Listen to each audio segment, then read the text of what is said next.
कल्याणी की बहू रजनी गांव से थी, इसीलिए उसका तौर तरीका भी गांव की तरह ही था। एक दिन वो रसोई में सब्जी बना रही होती है, जिसके धसके से पूरा घर खास रहा होता है। तभी उसका पति अमित और सास कल्याणी वहाँ आते हैं। क्या कर रही हो रजनी? क्या बना रही हो जो पूरे घर में सब खांस रहे? जी वो हम टमाटर की तीखी चटनी बना रहे थे। दाल चावल के साथ बहुत अच्छी लगती है। साथ में चावल की पूरी भी बनी है। ये तू क्या बोल रही है? हम कोई मजदूर हैं क्या जो चटनी खाएंगे?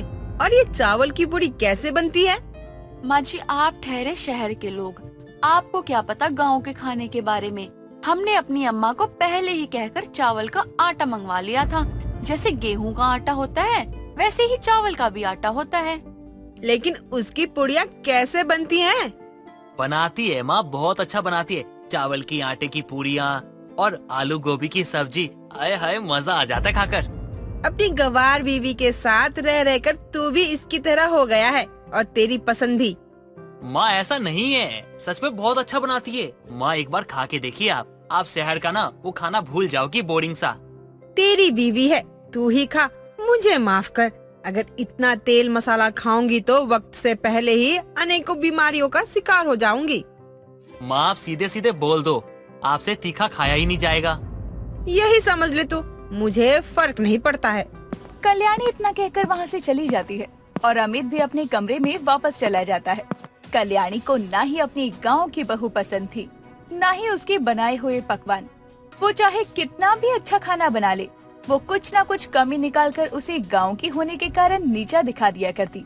एक दिन लंच के समय अमित अपने दोस्त हरीश के साथ घर आता है और रजनी को बोलता है, रजनी एक काम करो, मेरे दोस्त के लिए ना एक अच्छा सा पकवान बना दो ताकि वो खाए और खाने के बाद ना तुम्हारी तारीफ के गुण गाए। बस आप मेरी तारीफ करते हैं, बस इतना ही काफी है। मैं उनके लिए खाना भी जरूर बनाऊंगी। वो आपके दोस्त हैं, आपकी इज्जत मैं किसी के सामने कम थोड़ी ना होने दूंगी। ओके, फिर जल्दी से बना दो अच्छा सा, ताकि खा के मजा आ जाए। हाँ भाभी, कुछ ऐसा बना दो जो मैंने कभी खाया ना हो और खाते ही गाँव की याद आ जाए। कितना समय हो गया गाँव गई हुए, माँ के हाथों का खाना नहीं खाया बहुत दिनों से। जी ठीक है, मैं अपनी तरफ से पूरी कोशिश करूंगी कि मैं आपकी ख्वाहिशों को पूरी कर सकूं। रजनी इतना कहकर रसोई में खाना बनाने के लिए चली जाती है और अमित अपने दोस्त को लेकर अपने कमरे में चला जाता है। दोनों आराम से बातें करने लगते हैं। कुछ देर बाद रजनी एक प्लेट में लिट्टी चोखा बना कर लाती है और उनके सामने रख देती है, जिसे देखते ही हरीश बोलता है, भाभी आपने ये लिट्टी चोखा बनाया है ना? जी हाँ, वही बनाया है। आपने ही तो बोला था कि कुछ ऐसा बनाओ जिससे गांव की याद आ जाए, तो मैंने लिट्टी चोखा बना दिया। हाँ भाभी जी, आपने सही कहा। अब जल्दी से खाना दे दीजिए। खाने को देखकर मेरे मुंह में तो पानी आने लगा है। रजनी अपने पति और उसके दोस्त को खाने के लिए लिट्टी चोखा देती है। हरीश लिट्टी चोखा खाकर बहुत खुश होता है और उसकी तारीफ भी करता है। तभी कल्याणी वहाँ आकर कहती है, बेटा ये तू क्या खा रहा है? आंटी जी, ये लिट्टी चोखा है, बहुत मस्त होता है। एक बार खा के देखिए, आपको मजा आ जाएगा। नहीं, तुम लोग ही खाओ। ये चीजें मुझे नहीं पसंद है, ना मुझे इन्हें खाने में कोई इंटरेस्ट है। आंटी जी, आपको तो खुश होना चाहिए। आपको ऐसी बहू मिली है जिसे सब बनाना आता है। सच में भाभी जी, आपका लिट्टी चोखा बहुत अच्छा बना है। गांव की याद आ गई मुझे। माँ जी आपको कुछ काम था? हाँ, वो कल घर में कुछ मेहमान आने वाले हैं, थोड़ा बहुत तैयारी कर लेना और अच्छे से तैयार हो जाना। जी माँ जी, आप चिंता मत करिए, मैं सब देख लूंगी और खाने में कुछ ऐसा बनाऊंगी कि सब खाकर खुश होकर जाएंगे घर से। मैंने तुम्हें सिर्फ तुम्हारे घर की सफाई और अपने आप को देखने को बोला था। खाना मैं खुद देख लूंगी। ये गांव के बने हुए पकवान कोई नहीं खाएगा। माँ जी बनाने दीजिए ना, मैं सच बोल रही हूँ, लोगों को बहुत पसंद आएगा हमारा बनाया हुआ खाना। नहीं खाना, मैं बाहर से ऑर्डर कर लूंगी। तुम बस टाइम से तैयार हो जाना और चाय पानी देख लेना बस। कल्याणी के बहुत मना करने के बाद भी रजनी मेहमानों के लिए खाने में दाल बाटी चूरमा बना देती है, जिसे देखते ही कल्याणी उसे बहुत सुनाती है। तुम अपना ये गांव का खाना अपने पास रखना, बाहर मेहमानों के सामने लेकर मत जाना। मेरी मानो फेंक दो, ये किसी काम का नहीं है। कल्याणी के कहने पर भी रजनी अपने बनाए हुए खाने को नहीं फेंकती, बल्कि रसोई में छुपा कर रख देती है। दूसरी तरफ ऑनलाइन मंगवाया हुआ खाना समय पर ना पहुंचने पर कल्याणी परेशान हो रही थी। तभी रजनी फिर बोलती है, माँ जी, मैं कह रही हूँ, आप हमारी बात मान लीजिए। अपने सभी मेहमानों को हमारा बनाया हुआ दाल बाटी चूरमा खिला दीजिए, उनको बहुत पसंद आएगा। पता नहीं राजेश को इस गंवार में क्या दिखता है जो इस गंवार को मेरी बहू बना लाया। एक काम ठीक से तो कर नहीं पाती, लगता है आज मेरी इज्जत मेहमानों के सामने निकाल कर ही रहेगी। माँ जी, आप सुन रही हैं? मैं आपसे कुछ बोल रही हूँ। देख बहू, एक तो मेरा दिमाग वैसे ही खराब है, ऊपर से ये तो फालतू बातें करके मेरा दिमाग और खराब मत कर। माँ जी, हमारे पास कोई और रास्ता नहीं है। हमारे घर में मेहमान बिना खाए चले जाएंगे तो आपकी क्या इज्जत रह जाएगी। तो फिर क्या करूं? अपनी इज्जत बचाने के लिए मैं तेरा बनाया हुआ ये गवारों वाला खाना उनको खिला दूं, ताकि वो लोग मेरा मजाक उड़ा सके। तू इन लोगों को देख, मैं एक बार बाहर डिलीवरी बॉय को कॉल करके आती हूँ। कल्याणी इतना कहकर घर से बाहर चली जाती है। तभी रजनी मेहमानों के लिए दोबारा जूस लेकर आती है और तभी एक औरत कहती है, बहू तो ये क्या कर रही है? हर एक घंटे में जूस लेकर आ रही है। जूस के अलावा तुम सबके घर में कुछ और है भी या नहीं खाने को? है आंटी जी, वो तो मुझे माँ जी ने बोला कि सबको जूस पिला दे, इसलिए मैं सबके लिए जूस ले आई। बहू, अब जूस से काम नहीं चलेगा। सुबह से हम बैठे हुए हैं, अब हमें बहुत जोरों से भूख लगी हुई है। अगर खाने के लिए कुछ और है तो वो ले आओ, वरना अब हम सब यहाँ से जा रहे हैं। उस औरत की बातों में हामी भरकर सभी बिना खाए जाने को तैयार हो जाते हैं। तभी रजनी अपने मन में कहती है, अगर सभी मेहमान बिना खाए चले गए तो माँ जी की बहुत बेइज्जती हो जाएगी और मैं ऐसा बिल्कुल नहीं होने दूंगी। अब जो मैंने खाना बनाया है मैं वही मेहमानों को खिला दूंगी। अब माँ जी को बाद में ही देख लेंगे। रजनी तुरंत अपने साथ कुछ नौकरों को लेकर रसोई में जाती है और उनकी मदद से अपना बनाया हुआ दाल बाटी चूरमा छत पर लगवा देती है और सभी मेहमानों को लेकर वहां जाती है। सभी मेहमान दाल बाटी चूरमा देखकर बहुत खुश हो जाते हैं और तभी वो औरत फिर से बोलती है, बहू, तुमने दाल बाटी चूरमा बनाया है, वो भी खाने में? हाँ आंटी जी, वो क्या है ना, आप लोग शहर के लोग हो, आप लोगों ने कहाँ ही गांव का खाना खाया होगा, तो मैंने सोचा क्यों ना आपको गांव का खाना खिलाया जाए, तो मैंने यही बना दिया। क्यों, आपको पसंद नहीं आया क्या? बहुत पसंद आया बहू, देखकर तो दिल खुश हो गया सच में। फिर देर किस बात की आंटी जी, खाना शुरू करिए, भूख लगी थी ना आपको? हाँ बहू, भूख तो बहुत लगी है और दाल बाटी चूरमा देखकर तो भूख और बढ़ गई है। सभी मेहमान बड़े शौक से दाल बाटी चूरमा खाते हैं और उसकी तारीफ करते हैं। वहीं दूसरी तरफ कल्याणी घर के बाहर चक्कर लगाते हुए डिलीवरी बॉय का इंतजार कर रही थी। तभी सभी मेहमान मुस्कुराते हुए घर से बाहर आते हैं और कल्याणी उन्हें रोक कर कहती है, आप लोग ऐसे बिना खाए कहाँ जा रहे हैं? बस थोड़ी देर और रुक जाइए, मैं अभी सबके लिए खाना लगवाती हूँ। कल्याणी जी, कौन कह रहा है कि हम भूखे पेट जा रहे हैं? हमने तो पेट भर कर खाया है, वो भी ऐसी चीज खाई है जो कि यहाँ मिलना मुश्किल है। ऐसी कौन सी चीज खाई आप लोगों ने? हमने दाल बाटी चूरमा खाया है, बहुत अच्छा बना था। गांव की याद आ गई, बहुत मजा आया खाकर। आपने यहाँ पार्टी भी रखी और खाने में बहुत अच्छी चीजें भी खिलाई। आपकी जैसी बहू तो सबको मिले। सभी मेहमान कल्याणी की तारीफ करते हुए वहाँ से चले जाते हैं। उसकी गांव की बहू के पकवान के कारण सबके सामने उसकी इज्जत बच जाती है। ये देखकर उसे बहुत खुशी होती है और वो घर के अंदर जाकर अपनी बहू से अपने गलत बर्ताव के लिए माफी मांगकर उसके हाथों से बनाया हुआ दाल बाटी चूरमा खाती है। और उस दिन के बाद से उसकी गांव की बहू जो भी पकवान बनाती उसे वो बहुत प्यार से खाती और उसकी तारीफ भी करती। सना अपनी बुआ मोहिनी के साथ रहा करती थी, क्योंकि जब सना बहुत छोटी थी तभी उसके माता पिता की मृत्यु हो गई थी। सना काफी गुणी थी, वो हर काम झटपट कर लिया करती थी, पर जितनी तेज वो काम करने में थी उससे कई ज्यादा वो बदसूरत थी और बस इसीलिए उसकी शादी किसी से नहीं हो रही थी। पर उसकी बुआ अपनी भतीजी सना से बहुत प्यार करती थी। ऐसे ही उसको कोई भी काम करने में देरी नहीं लगती थी। ऐसे ही एक दिन सना की बुआ मोहिनी सना से कहती है, सना बेटा, वो दरअसल मुझे बाहर जाना है और मैंने अभी तक खाना नहीं बनाया। क्या तू मेरे लिए? हाँ हाँ बुआ जी, क्यों नहीं, मैं आपके लिए अभी खाना बना देती हूँ। पर बुआ जी, आपको अचानक कहाँ जाना पड़ रहा है? वो क्या है ना बेटा, तेरे लिए एक दूर का रिश्ता आ रहा है, तो वो लोग एयरपोर्ट पर है, बस उन्हें ही लेने जा रही हूँ। बुआ जी, आप इतना क्यों सोच रही हैं? मैं जानती हूँ इस बार भी वो लोग मुझे रिजेक्ट कर देंगे। अरे ऐसे कैसे रिजेक्ट कर देंगे? मेरी भतीजी इतनी खराब थोड़ी ना है। हाँ मानती हूँ तेरा रंग थोड़ा दबा हुआ है, इसका मतलब ये थोड़ी ना कि तू खुद को ऐसा कहे। देख, वैसे भी वो लोग मुंबई शहर से आ रहे हैं, वहाँ कोई भी रंग रूप को जज नहीं करता। और तुझे पता है, जिस लड़के का रिश्ता आ रहा है वो कोई मामूली कंपनी में काम नहीं करता, बल्कि उसके खुद का बिजनेस है। खैर, इन सब को छोड़ और तू सब कुछ तैयार रखना, अभी फिलहाल मैं जा रही हूँ। मोहिनी अपनी भतीजी से बात करके चली जाती है तो वहीं सना भी खाना बनाती है और फिर सफाई करती है।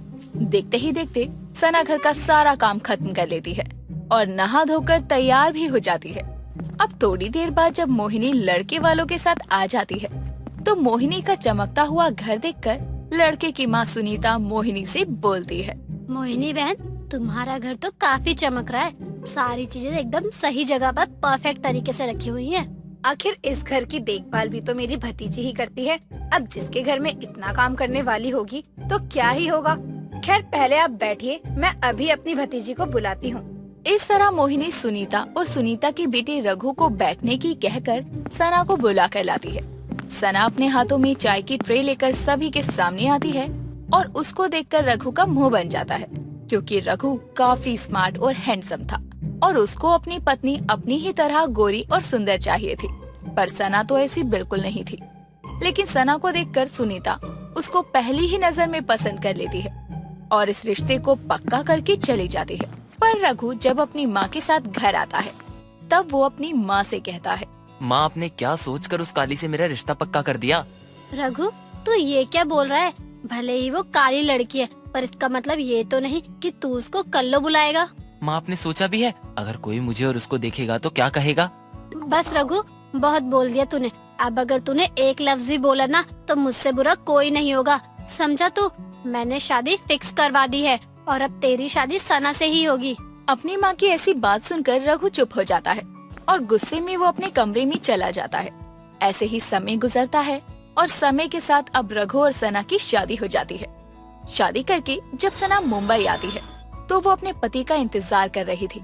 तभी रघु कमरे में आता है और सना के पास बैठकर वो उसका हाथ अपने हाथ में लेकर कहता है, देखो सना, मैं तुम्हें किसी धोखे में नहीं रखना चाहता, पर सच बताऊं तो तुम मुझे बिल्कुल भी पसंद नहीं हो।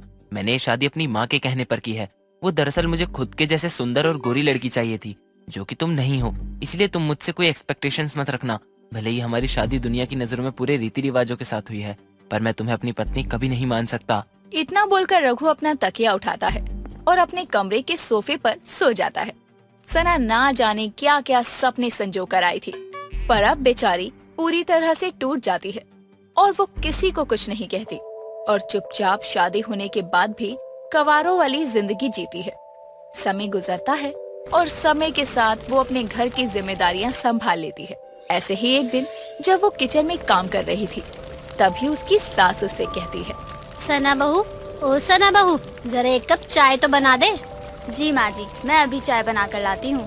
सुनीता अपनी बहू को चाय के लिए बोलती है और उसको अभी 5 मिनट भी नहीं हुए थे कि उसकी बहू उसके सामने चाय लाकर रख देती है। अपनी बहू की ऐसी रफ्तार देखकर सुनीता अपनी बहू से कहती है, बहू, मैंने तुझे अभी तो बोला था कि चाय बनाने को, और तूने इतनी जल्दी चाय ला दी। भला तू इतनी जल्दी चाय कैसे बना सकती है? कहीं तूने सुबह की चाय मुझे अब तो नहीं दे दी? नहीं माँ जी, मैंने आपको सुबह की चाय नहीं दी, बल्कि ये चाय तो मैंने अभी बनाई है। ये इतनी जल्दी चाय कैसे बना सकती है? खैर, मुझे क्या। बहू देखना, उधर दीवार पर कितने जाले मकड़े हैं, जरा उसको भी साफ कर देती तो ज्यादा अच्छा होता। जी माँ जी, मैं अभी कर देती हूँ। नहीं बहू, अभी रहने दे, अभी मत कर, अभी तू खाना बना दे। माँ जी, मैंने खाना चढ़ा दिया है। जब तक खाना बनेगा तब तक मैं इसे साफ कर दूंगी। और वैसे भी जितनी देर में खाना बनेगा उतनी देर मैं बैठकर क्या ही करूंगी। इससे तो अच्छा है ना कि मैं सारे काम निपटा लूं। इतना बोलकर सना उन जालों को साफ करने लगती है और ये देखकर सुनीता अपनी बहू से फिर से बोलती है, बहू तो एक मामूली इंसान है और तेरे 2 ही हाथ है, तो ये 5 हाथों वाले काम बंद कर दे, थक जाएगी तू। माँ जी, सना कभी थकती नहीं है, आप चिंता मत कीजिए। आपकी ये बहू अपने हाथों से ही सारे काम कर लेगी और थकेगी भी नहीं। वैसे भी मुझे 5 हाथों की जरूरत नहीं है। दोनों सास बहू आपस में बातें कर रही थी कि तभी रघु ऑफिस से घर आता है और अपनी माँ से बोलता है, माँ भी थोड़ी देर बाद मेरे बॉस आएंगे डिनर के लिए। अगर मैंने उनको डिनर में खुश कर दिया ना तो सच में मेरा प्रमोशन होने से कोई नहीं रोक सकता। बस इसीलिए मैं चाहता हूँ कि आज उनकी खातिरदारी में कोई कमी ना हो।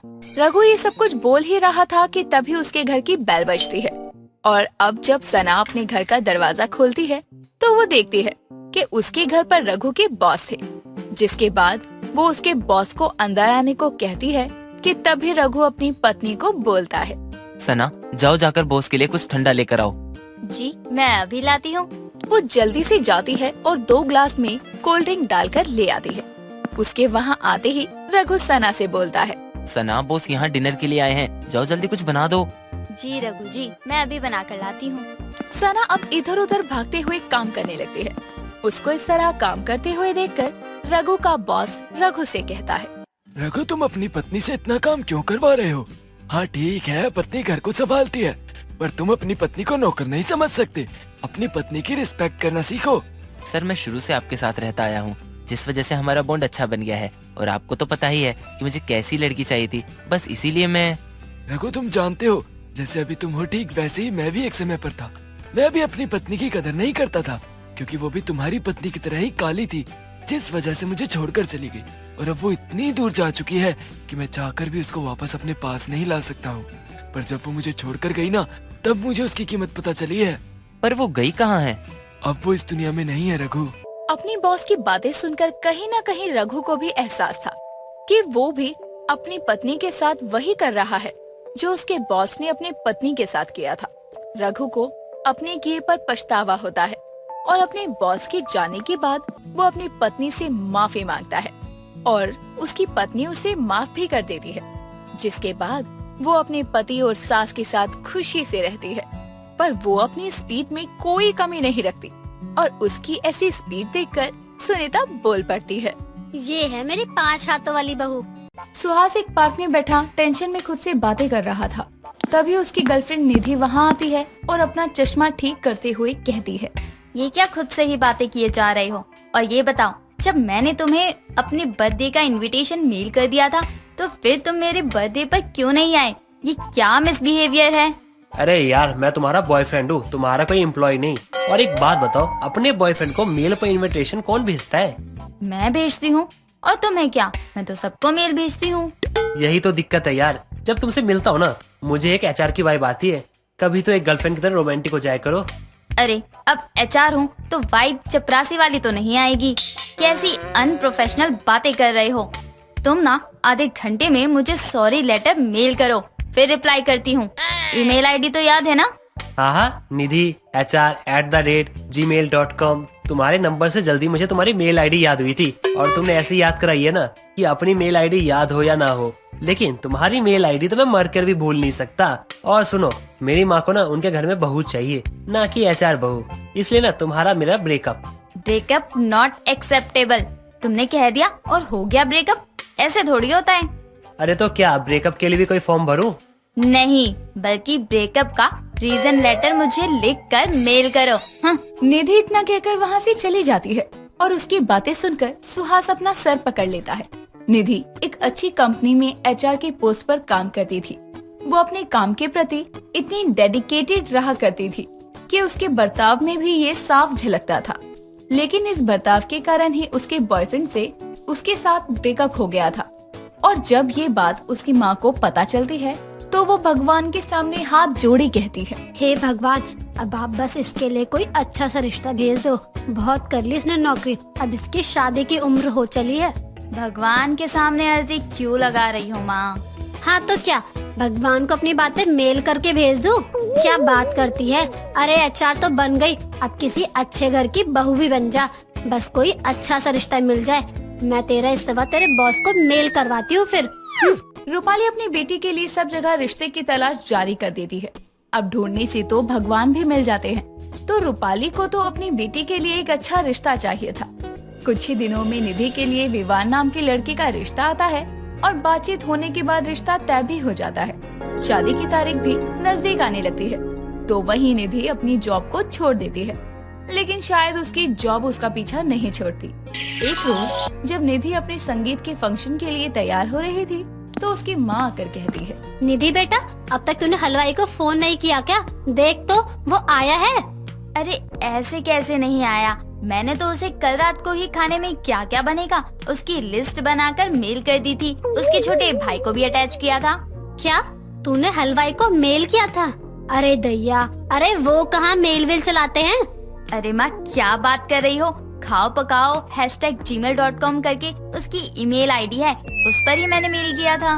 ओहो, मेल आईडी भले ही हो, लेकिन वो अनपढ़ है। तुझे मैंने काम बोलकर ही गलती की।